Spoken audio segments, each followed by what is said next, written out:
Hello guys, हमारे YouTube channel पर आपका स्वागत है। अगर आपने अभी तक चैनल को सब्सक्राइब नहीं किया है तो प्लीज़ चैनल को सब्सक्राइब करें, लाइक करें, कमेंट करें और अपने दोस्तों के साथ शेयर करें। अनिका एकदम धीमी आवाज में जवाब देती है, वह उसे कोई नुकसान नहीं पहुंचाएगा। उसे लेकर सिर्फ हमारे दुश्मन के पास जाएगा। अगर तुम लड़ने के लिए गए तो वह तुम्हें भी हरा कर अपने मकसद में और आगे बढ़ जाएगा, और मैं नहीं चाहती कि तुम्हें किसी भी तरह की कोई चोट पहुंचे। अनिका के जवाब पर रोहित के साथ साथ भूमिका और कौटिल भी अचंभित रह जाते हैं। इन सब बातों को करते हुए अनिका अपने चेहरे से ऐसे भाव दिखाती है जैसे वह बेहद चिंतित और डरी हुई है। दमयंती देवी का किला।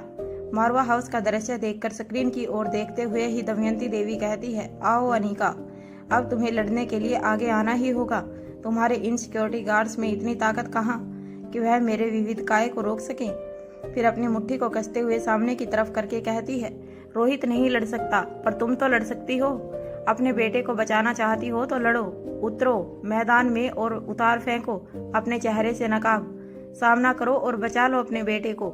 जहाँ दमयंती देवी बेहद जोश से भरी हुई दिखाई दे रही थी, वहीं उसी के पास रुद्रमा देवी अपनी सांसें रोककर लगातार स्क्रीन की ओर देख रही थी। वह हर किसी की प्रतिक्रिया को बड़े ही ध्यान से देख रही थी और हर सुनाई देती हुई आवाज को बारीकी से सुन रही थी। वह हर अगले पल को जानने के लिए बेहद उत्सुक थी। मारवा हाउस। ठीक इसी वक्त भूमिका और कौटिल विविध काय की तरफ बढ़ते हैं। जैसे ही सिक्योरिटी गार्ड उन दोनों को रोकने की कोशिश करते हैं, रोहित भी उनके साथ आगे बढ़ जाता है। अनिका अपनी आंखों से सिक्योरिटी गार्डों को इशारा करती है। वह दौड़कर उन तीनों के आगे खड़े हो जाते हैं और उन्हें विविध काय की ओर आगे बढ़ने से रोकते हैं। इधर जैसे ही विविध काय देखता है कि उसकी ओर लोग बढ़ रहे हैं, वह कमरे में इधर उधर देखने लगता है। जब वह समझ जाता है कि कमरे से बाहर जाने का रास्ता उसी ओर है जिस ओर से वह सभी लोग उसकी तरफ आगे बढ़ रहे हैं, तब वह वापस बालकनी की ओर चला जाता है और बड़ी ही आसानी से बालकनी के ग्रिल पर सीधा खड़ा हो जाता है। अब आर्यन उसके कंधे पर था। वह आर्यन को लेकर नीचे कूद पड़ता है। यह देखकर भूमिका के मुंह से चीख निकल पड़ती है। सभी दौड़ते हुए बालकनी की ग्रिल के पास पहुंच जाते हैं और नीचे झांकने लगते हैं। जैसे ही विविध काय अपने शरीर को नीचे की ओर छोड़ता है, वह अपने दोनों हाथों को हवा में खोल देता है। उसके हाथों में से विंग जैसी संरचना बाहर निकलती हुई दिखाई देती है। जैसे ही वह जमीन पर पहुंचता है, यह संरचना गायब हो जाती है। उसने जमीन पर इतनी स्मूथ लैंडिंग की थी जैसे कि वह पैराशूट लेकर नीचे उतरा हो। उसके बाद वह तेज गति से दौड़ते हुए मारवा हाउस की ऊंची ऊंची दीवारों पर इस तरह चलने लगता है मानो वह जमीन पर ही चल रहा हो। उसे रोकने के लिए सभी सिक्योरिटी गार्ड और कमांडोज केवल उसके पीछे पीछे दौड़ते रह जाते हैं। वह कुछ ही पलों में आंखों के सामने से लुप्त हो जाता है। इस वक्त रोहित और भूमिका की हालत ऐसी थी मानो कांटों में खून नहीं। उनका शरीर खड़ा था लेकिन उनके अंदर जान नहीं थी। उन दोनों में से किसी के भी मुंह से शब्द नहीं फूटते। कुछ पलों के बाद जब रोहित अपना होश संभालता है तो वह दौड़ते हुए बच्चों के बिस्तर के पास पहुंच जाता है। भूमिका भी अंदर आ जाती है और वहीं दीवार से टेक लगाकर खड़ी हो जाती है।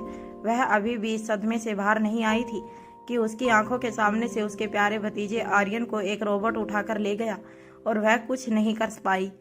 अब रोहित बारी बारी सोते हुए अलेक्जेंडर और रिया को अपने हाथों से छूते हुए उठाने की कोशिश करता है। वह रिया के हाथ को अपने हाथों में ले लेता है और कहता है, रिया उठो, तुम ठीक हो ना? तुम्हें कुछ हुआ तो नहीं? फिर दोनों बच्चों की तरफ देखते हुए कहता है, उठो तुम दोनों, तुम्हें अभी के अभी यहाँ से जाना होगा। जब दोनों में से कोई भी बच्चा अपनी गहरी नींद से नहीं जागता, तब वह बेहद शांत हो जाता है और ध्यान से उन्हें देखने लगता है। तभी से कुछ महसूस होता है। वह अपनी चिंतित आंखों से अनिका की ओर देखता है। अनिका अपने दोनों हाथ मोड़कर वहीं चुपचाप खड़ी थी। रोहित अपनी जगह से उठ खड़ा होता है और आकर अनिका के सामने खड़ा हो जाता है। अब अनिका कहती है, ओह प्लीज मिस्टर मारवा, जगह और माहौल भी देखा करो। तुम फिर मुझे घूरने खड़े हो गए।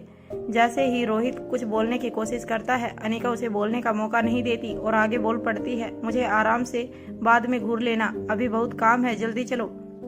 ऐसा कहकर वह रोहित का हाथ पकड़ती है और कमरे से बाहर निकलने लगती है।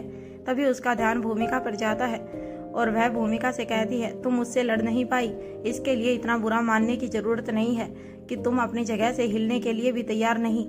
वह अभी पलटकर वापस आता ही होगा, तब तक जीतने की तैयारी करो। फिर आगे बढ़ते हुए कौटिल्य से कहती है, तुम्हें याद होगा मैंने तुम्हें कुछ डिटेल दी थी जिसे वक्त पड़ने पर ट्रेस करने के लिए कहा था। उनमें से एक वह अपने साथ ले गया है। काम पर लग जाओ, देखो वह कहाँ तक जाता है। अनिका और रोहित वहां से चले जाते हैं, लेकिन अनिका की बात सुनकर कौटिल्य आश्चर्यचकित रह जाता है। वह तेजी से बच्चों के पास जाता है और उन्हें छूकर देखने लगता है। थोड़ी देर बाद जब वह सारी स्थिति समझ जाता है तब दौड़कर भूमिका के पास आता है और उसे अपने दोनों हाथों से कंधों से पकड़कर हिलाते हुए कहता है, होश में आओ भूमिका, तुम्हारे पास अभी भी मौका है, अभी देर नहीं हुई है। इसके बाद कौटिल्य विस्तार से भूमिका को सारी बात कह देता है। यह सुनते ही भूमिका की आंखों से आंसू टपकने लगते हैं। वह झट से अपने आंसू पोंछती है और मुस्कुराकर कहती है, यह लड़की किसी दिन शौक से ही किसी की जान ले लेगी, क्या पहले नहीं बता सकती थी। फिर एक पल रुककर पूरे आत्मविश्वास के साथ दोबारा कहती है, चलो सच में अभी बहुत काम बाकी है, उससे निपटना आसान नहीं लेकिन नामुमकिन भी नहीं। मैं इस बार उसे छोड़ूंगी नहीं। योगराज का बंगला। अब तक योगराज को भी यह खबर मिल चुकी थी कि माँ साहिब के किसी विविध काय नाम के रोबोट ने मारवा हाउस पर हमला बोल दिया है। वह मारवा हाउस से माँ साहिब के लिए अनिका के बच्चों में से किसी को लेकर आने वाला है। योगराज बुजदिल नहीं था, लेकिन वह अति आत्मविश्वासी भी नहीं था। वह वास्तविकता को समझता भी था और उसी के हिसाब से तैयारी कर लेना उसके स्वभाव में था। जैसे ही उसे यह खबर मिलती है वह पल भर के लिए इस बात पर यकीन ही नहीं कर पाता, क्योंकि वह खुद भी मारवा हाउस में छानबीन करने की असफल कोशिश कर चुका था। रोबोट से कहीं छोटे छोटे दिखने वाले यंत्र भी मारवा हाउस की सिक्योरिटी को तोड़कर कोई काम की जानकारी हासिल नहीं कर पाए थे और न ही उसका कोई आदमी इस काम में सफल हो पाया था। इस समय योगराज काफी परेशान दिखाई दे रहा था और हाथ में गिलास लेकर ड्रिंक कर रहा था। योगराज बाबूराव से कहता है, अगर आज माँ साहिबा का यह रोबोट सफल हो गया तो आज की रात जश्न की रात होगी, सबसे यादगार होगी। लेकिन अगर वह किसी भी तरह फेल हो गया तो इसके दुष्परिणाम बड़े ही घातक होंगे, क्योंकि वह बच्चे सिर्फ अनिका के नहीं हैं, रोहित मारवा के भी हैं। इसके अलावा गुलेरिया खानदान के नवासी भी हैं। अगर वह यह जानने में सफल हो गई यह सब किसकी वजह से और क्यों हो रहा है, तो वह दोनों खानदान हम पर कहर बनकर टूटेंगे। जो आमने सामने की लड़ाई अभी तक नहीं हुई वह बिना किसी शुभ मुहूर्त के शुरू हो जाएगी। हमारे लिए अच्छा यही होगा कि जमीन में गड्ढे खोद लें ताकि उसमें छुप सकें। तभी गजेंद्र पाल कहता है, भैया जी, किसी भी लड़ाई में होश और जोश दोनों ही बड़ी महत्वपूर्ण भूमिका होती है। यह दोनों ही खानदान होश वाले हैं, इसीलिए इतना बड़ा बिजनेस एम्पायर है। अब अगर यह जोश में आ गए तो हमारा क्या होगा। फिर परेशान होकर घबराते हुए आगे कहता है, और दूसरी तरफ इलेक्शन पास ही है। योगराज गजेंद्र के कंधे पर हाथ रखते हुए कहता है, मैं भी यही कह रहा हूँ। क्या माँ साहिबा अपने बेटे के करियर की कब्र खोदना चाहती है। ऐसा कहकर वह वाइन की एक दूसरी बोतल खोलता है और गिलास में डालने के बाद एक घूंट में पी जाता है।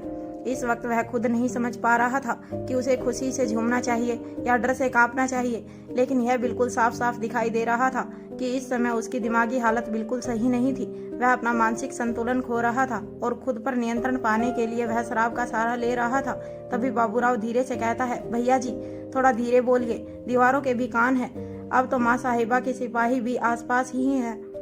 फिर कुछ सहमी हुई आवाज में आगे कहता है, आपके करियर की कब्र का पता नहीं, लेकिन आप क्यों अपनी ही माँ के हाथों अपनी कब्र खोदने का इंतजाम कर रहे हैं।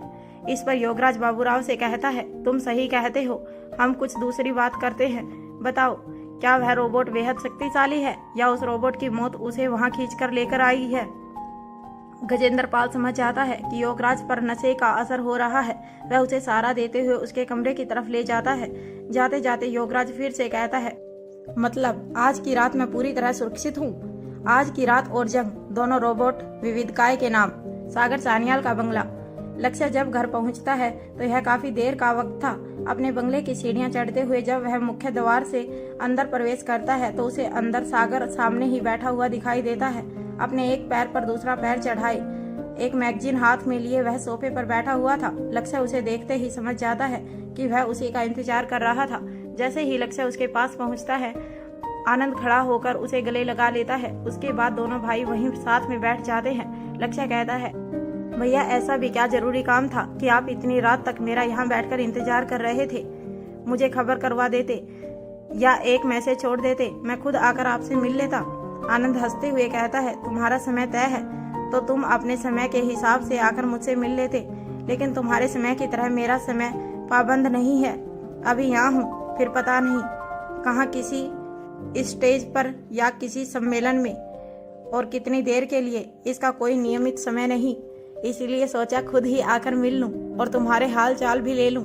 लक्ष्य कहता है, मुझे पता है आपने अभी तक डिनर नहीं लिया होगा, आइए साथ में बैठकर डिनर कर लेते हैं। आनंद को लक्ष्य से अन्य भी कुछ महत्वपूर्ण बातें करनी थी, इसीलिए वह लक्ष्य के साथ डाइनिंग टेबल पर पहुंच जाता है। लक्ष्य के केवल बातचीत के लहजे में ही मिठास दिखाई देती थी, लेकिन उसका व्यक्तित्व बेहद प्रभावशाली था।